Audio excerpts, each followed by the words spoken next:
ये balance sheet क्या होती है, इसके फॉर्मेट तो क्लियर ही नहीं होता है। इसके फॉर्मेट में इतने सब कुछ चीज़ें गिवन होती है, कन्फ्यूजन बहुत ज़्यादा होती है। ग्रुपिंग एंड मार्शलिंग ये क्या चीज़ें हैं, order of liquidity, order of permanence, इन भारी भारी वर्ड्स का क्या मीनिंग है, क्या बहुत ज़्यादा हार्ड है ये सब?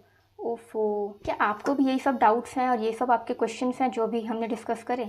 तो अगर हाँ तो वीडियो के लास्ट तक बने रहना, सो दैट आपके ये सभी डाउट्स क्लियर हो जाएं एक इस वीडियो में एंड आपको टॉपिक अच्छे से समझ में आ जाए। Okay, so hi everyone, this is Komal and ये इस चैप्टर की वीडियो नंबर 8 है। अगर आपको इससे पहले के किसी भी वीडियो को देखना है तो इस चैप्टर की प्लेलिस्ट का लिंक डिस्क्रिप्शन बॉक्स में है, ज़रूर से चेकआउट करना एंड सभी अदर प्लेलिस्ट को भी ज़रूर एक बार विजिट करना। ओके, सो स्टार्ट करते हैं अपना आज का टॉपिक।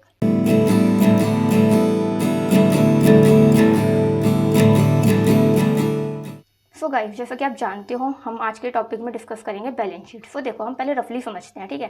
देखो, बैलेंस शीट का मतलब क्या होता है। बैलेंस शीट एक फाइनेंशियल स्टेटमेंट्स का एक पार्ट है ना। हमने पढ़ा था कि सोल प्रोप्राइटरशिप अकाउंट्स में 3 चीज़ें बनाई जाती हैं, that is trading account, profit and loss account and third balance sheet होता है ना।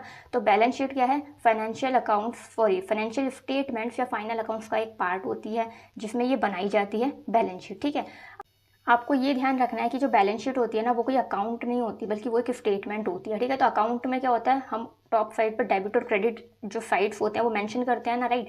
तो बट मैंने आपको क्या बताया कि बैलेंस शीट जो है अकाउंट नहीं है, तो ये क्या है, एक स्टेटमेंट है। तो अब ध्यान देना कि इसके फॉर्मेट में आपको डेबिट और क्रेडिट नहीं लिखना पड़ेगा ऊपर, क्यों, क्योंकि अकाउंट है ही नहीं, ये एक स्टेटमेंट है। अब देखो इसमें हम लिखते क्या है, पहले हम जनरली समझते हैं, उसके बाद ये सब रीड करेंगे, ठीक है। तो देखो, बैलेंस शीट क्या होती है कि स्टेटमेंट होती है जो कि फाइनल अकाउंट्स में बनाई जाती है। फाइनल अकाउंट्स कब बनते हैं, अकाउंटिंग पीरियड के एंड में बनते हैं, है ना। तो जो भी बिजनेस अकाउंटिंग ईयर फॉलो कर रहा है, फाइनेंशियल ईयर या कैलेंडर ईयर, जो भी बिजनेस फॉलो कर रहा है, तो उस अकाउंटिंग ईयर के एंड में बिजनेस अपने फाइनल अकाउंट्स को प्रिपेयर करता है। अब फाइनल अकाउंट्स में ही बैलेंस शीट बनती है। तो बैलेंस शीट भी क्या होता है, फाइनेंशियल ईयर के एंड में बनाई जाती है। क्यों बनाई जाती है, जिससे बिजनेस की फाइनेंशियल पोजीशन का पता लग सके। अब बिजनेस की फाइनेंशियल पोजीशन क्या होती है, आपको ये कन्फ्यूजन हो रही है, तो इसको भी फटाफट से समझ लेते हैं। तो देखो, बिजनेस के पास आखिर कितने एसेट्स हैं एंड कितनी लाइबिलिटीज़ हैं, ये बिजनेस की बैलेंस शीट बताती है। अब आप सोचोगे कि एसेट्स क्या होती हैं, लाइबिलिटीज़ क्या होती है, वैसे तो आपको क्लियर ही होगा कि एसेट और लाइबिलिटीज़ क्या होती हैं, आपने इस चैप्टर के स्टार्टिंग में ही पढ़ लिया होगा ना बेसिक अकाउंटिंग टर्म्स में, बट फिर भी मैं आपको शॉर्ट में बता देती हूँ।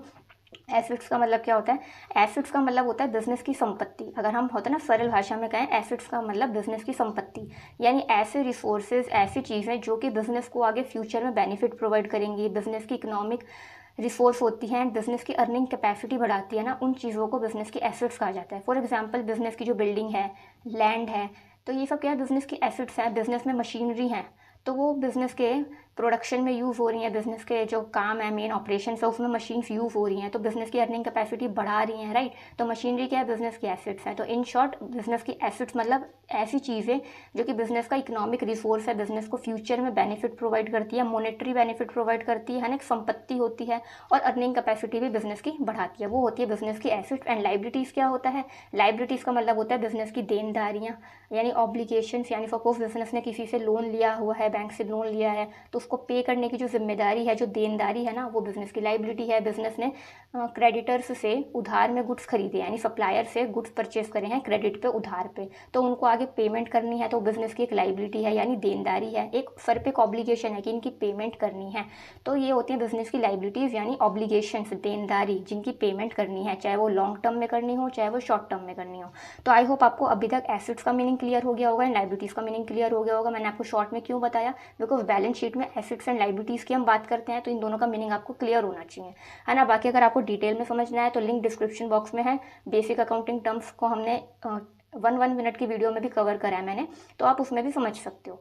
सो आई होप आपको अभी तक ये इतना क्लियर हुआ होगा। क्लियर हुआ हो ना तो प्लीज़ वीडियो में लास्ट तक बने रहिएगा बस, सो दैट आपको सारा टॉपिक अच्छे से क्लियर हो। वीडियो को स्किप मत करना, ठीक है। ओके, सो देखो गाइस, हमने इतना तो समझ ही लिया। तो देखो, बैलेंस शीट में क्या होता है, बैलेंस शीट एक स्टेटमेंट होती है जो कि अकाउंटिंग ईयर के एंड में बनाई जाती है। क्यों बनाई जाती है, जिससे बिजनेस के एसेट्स का और बिजनेस की लाइबिलिटीज़ का पता लग पाए, यानी पता लग सके कि जो बिजनेस है उसमें कितनी एसेट्स हैं, बिजनेस की संपत्ति कितनी है, बिजनेस की लाइबिलिटीज़ यानी बिजनेस की ऑब्लिगेशंस कितनी है, देनदारियाँ कितनी हैं, है ना। तो ये सब पता लग पाए, इसलिए बनाया जाता है।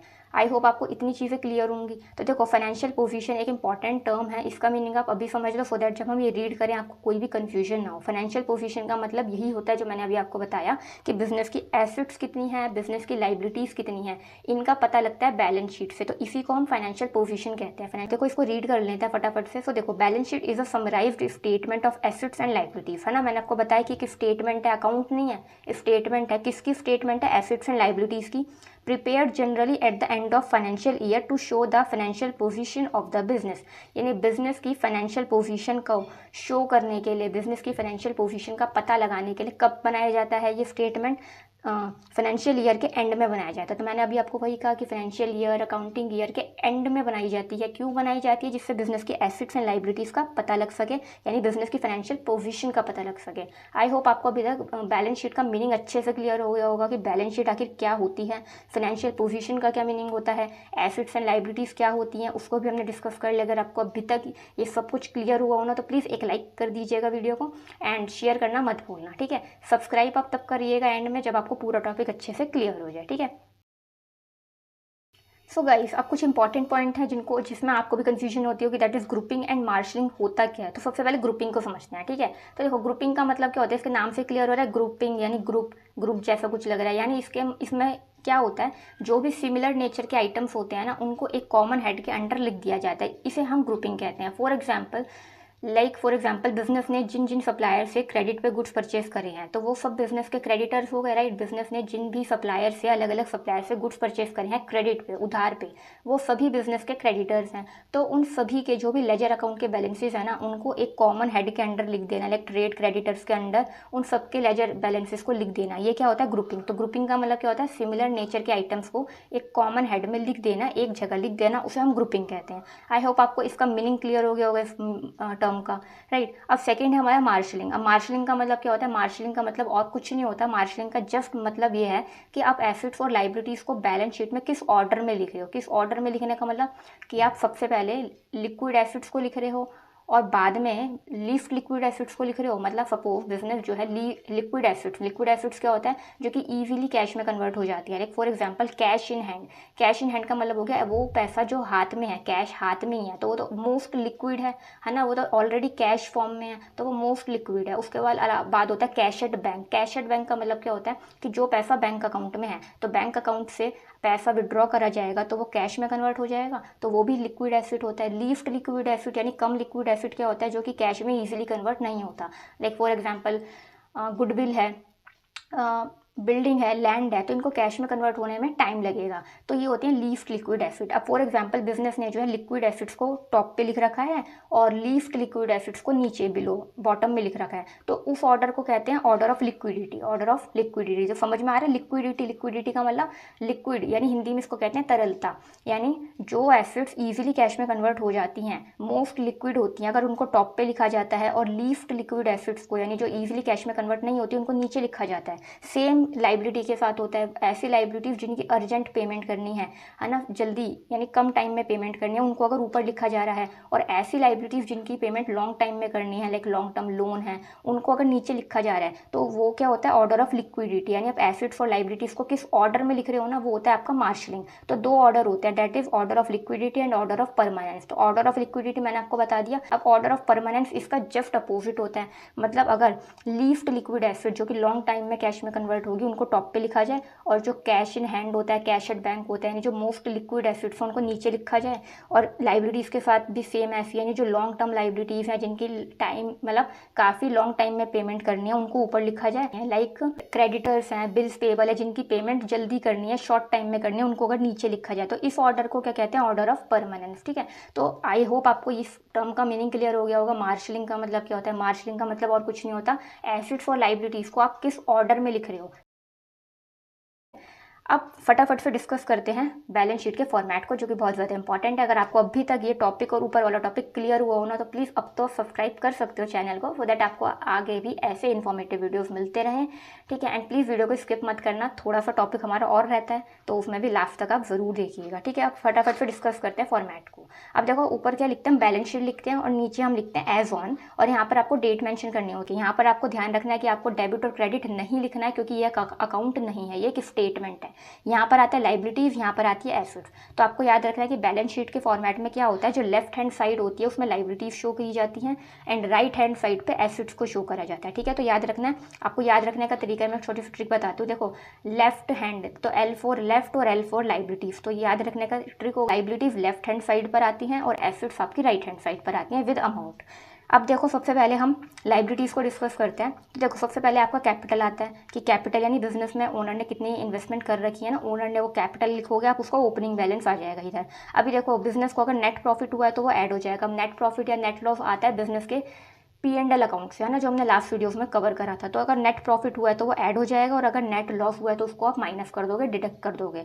उसके बाद अगर कोई भी ड्राइंग्स है, यानी अगर ओनर ने बिजनेस से पैसा निकाला है, गुड्स निकाले हैं या एसेट्स निकाली हैं अपने पर्सनल यूज़ के लिए, पर्सनल पर्पज़ के लिए, यानी ड्राइंग्स करी हैं, तो उसको भी आप माइनस कर दोगे। तो ये सब ऐड लेस होकर जो आएगा वो अल्टीमेट फिगर आप बाहर लिख दोगे। उसके बाद देखो मैंने यहाँ पे क्लासीफाई कर दिया long term liabilities and current liabilities. जो भी लॉन्ग टर्म लाइबिलिटीज़ है जिनकी पेमेंट आपको लॉन्ग टाइम में करनी है तो वो आप लिख दोगे यहाँ पे, that is like long term loan, तो वो लिखोगे। और करंट लाइबिलिटीज़ यानी ऐसी लाइबिलिटीज़ जिनकी payment with in a year यानी एक साल के अंदर अंदर करनी होती है बिजनेस को, वो बिजनेस की करंट लाइबिलिटीज़ होती हैं। जैसे मैंने यहाँ लिख रखा है देखो अनअर्न्ड इनकम। अनअर्न्ड इनकम हम जानते हैं ना, अनअर्न्ड इनकम क्या होता है। नेक्स्ट है आउटस्टैंडिंग एक्सपेंस, वो भी बिजनेस की लाइबिलिटी होती है।